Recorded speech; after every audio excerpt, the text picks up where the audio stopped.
על ידי המינהל האזרחי עשרות ומאות היתרי בנייה על הציר ואחרי הציר וקודם לציר, וכשהתקנה שלהם עצמם זה שלא בונים על הציר. אז כל מה שאני עומד לתאר בפניכם עכשיו, המינהל האזרחי, זה מקבלים רוח גבית מאיזושהי זרוע ממשלתית שעוינת את ההתיישבות, והם מנסים, זה לא סוד, קנינו את הבית. אמרנו נלך לפי החוק, הרי אנחנו אנשי חוק. קנינו את הבית בכסף מלא, את בית המכפלה, כמו שאנחנו אומרים שילמנו, קנינו, כל המסמכים, הכל מתועד. נכנסנו לבית המכפלה כי ידענו שאם לא ניכנס באותו תאריך שנכנסנו, הערבים ייכנסו, כיוון שהמוכר הבית נעצר. התגובה המיידית והספונטנית של ראשי הצבא הייתה פרובוקציה של היהודים.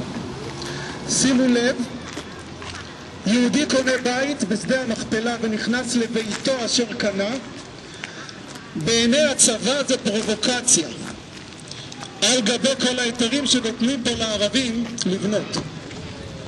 בהמשך ביקשנו שיבדקו את המסמכים, הם לא הסכימו לקבל את המסמכים, ועוד לפני שהם בדקו את המסמכים אמרו לי גורמי ביטחון פה, ביניהם המח"ט, הקנייה שעשיתם בבית בתל אביב היו מוציאים אתכם תוך שעה. שאלתי אותו, ראית את המסמכים? מישהו ראה את המסמכים? לא ראו את המסמכים. זאת אומרת, מוציאים מיד הודעה לתקשורת, הודעה לכל הגורמים באחריות המינהל האזרחי, לפני שבדקו את המסמכים, שהקנייה איננה כשרה. בהמשך ועל גבי זה, כיוון שהם קיבלו את המסמכים בלית ברירה אחרי לחץ פוליטי, אז ורק אז הסכימו לבדוק את המסמכים. הם ידעו שהמסמכים כשרים כי לא צריך חודשים כמו שזה נגרר עד היום. הם ידעו שהמסמכים כשרים כי זה לוקח בדיוק יומיים לבדוק, ולמרות זאת ואף על פי כן החליטו להוציא אותנו.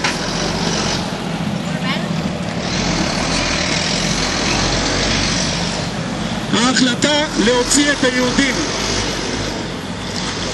מבית המכפלה, כיוון שאין לה שום סמך חוקי, כיוון שהקנייה היא כשרה ויש זכות קניין גם ליהודים למרות שהם יהודים, אז שלחו לנו צו שאנחנו צריכים להתפנות כי אנחנו מפרים את הסדר הציבורי, ויש פה שיווי משקל עדין וסטטוס קוו. אתם מבינים?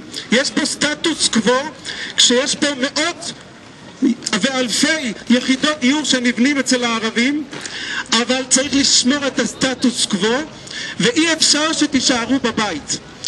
על זה הוציאו אותנו בבית המכפלה, על הפרת הסדר הציבורי. זאת אומרת, 2. 1. יהודי שנכנס לביתו אשר קנה הוא פרובוקטור. 2. יהודי שנכנס לביתו אשר קנה הוא מפר את הסדר הציבורי. בהמשך הוציאו אותנו והמנהל הודיע שכדי לבדוק את המסמכים שהוא כבר בדק והבין שהכל בסדר, שימו לב מעל לשון הודעתו, צריך שבועות, חודשים ואף שנים כדי לבדוק את המסמכים. חבל שהם לא המשיכו ואמרו שמיטין ויובלות. רק זה היה חסר, כנראה הם לא מכירים את המשניות האלה. אנחנו לחצנו על המינהל האזרחי והם הסכימו אחרי חודשיים לשלוח לנו תשובה. חודשיים לשלוח לנו תשובה. כתבו בתשובה 2 הערות מרכזיות. יום לאחר מכן הם כבר קיבלו תשובה ל2 הערות המרכזיות שלהם, שהן הערות שוליות בקניית הבית עם מסמכים מגובים, ומאז חודש אנחנו לא שומעים מהם. הם פשוט לא עונים, הם מותחים, הם מושכים, כי זה צריך לקחת הרי חודשים ואף שנים. זה המצב כאן בבית המכפלה. וכל זה על רקע שאלה שכותבים את התשובות ומותחים ומורחים כל יום נותנים היתרי בנייה כאן בשטחי C לטעמם, נותנים פה היתרי בנייה לכל מה שאתם רואים פה מתרחש בשטח הזה, ואומרים שאין מה לעשות, חוק זה חוק. בגבעת האולפנה הוציאו 30 משפחות בגלל זכות הקניין של הערבי, ערבי שבא בלי מסמכים. וכאן איפה זכות הקניין של היהודים? מה הולך פה? מאיפה באה האנטישמיות הזאת? מאיפה באה הגזענות הזאת? מה הולך פה? אז אנחנו נאמר דבר אחד, גם לראשי הצבא כאן, וגם לראש הממשלה, וגם לשר הביטחון שנותנים את כל הגיבוי למה שמתרחש כאן, אנחנו נאמר להם דבר פשוט. אנחנו נמשיך לקנות, ואנחנו נמשיך לבנות, ואנחנו נמשיך להאחז, ומחת בא ומחת הולך, אבל העיר הזאת תהיה עיר יהודית בסופו של דבר, ואתם שלא זכיתם להיות שותפים לגאולת העיר חברון, לא זכיתם. אבל אנחנו נמשיך ואנחנו נקנה עוד, ואנחנו נגאל את העיר הזאת למרות כל הקשיים שאתם מנסים להרים עלינו כאן במקום הזה. שדה המכפלה, כאן במקום הזה, היה הקניין הראשון שאבי האומה אברהם אבינו עשה, והשדה הזאת שייכת כבר דורי דורות לעם ישראל, ואנחנו נקנה ונמשיך לקנות ועוד נמשיך לקנות, ואף אחד לא יוריד את הרוח במקום הזה. יישר כוח לציבור שהגיע, ובעזרת השם אנחנו נזכה לגאולת כל העיר הקדושה חברון. בעזרת השם נתקדם, בעזרת השם לא נדאוג. כמו שהתקדמנו עד עכשיו מבנות פארק עד פה, ככה גם נתקדם פה ולחוסן כחברון. בעזרת השם.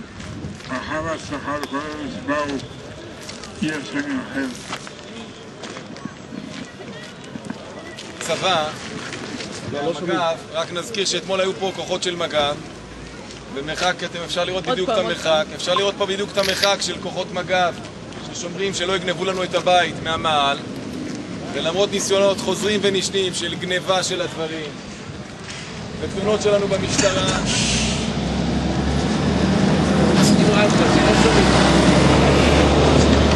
שים רמקול.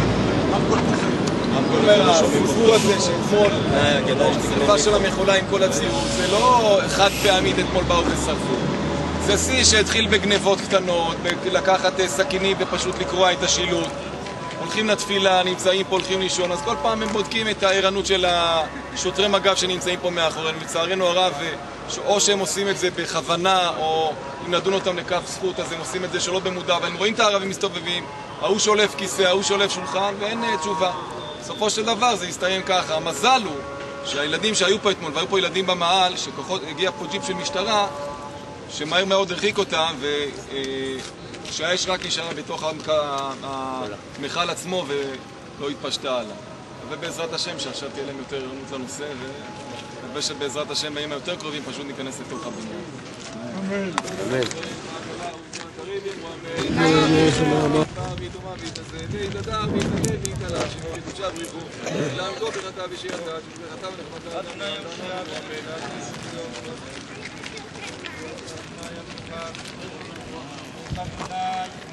Amen.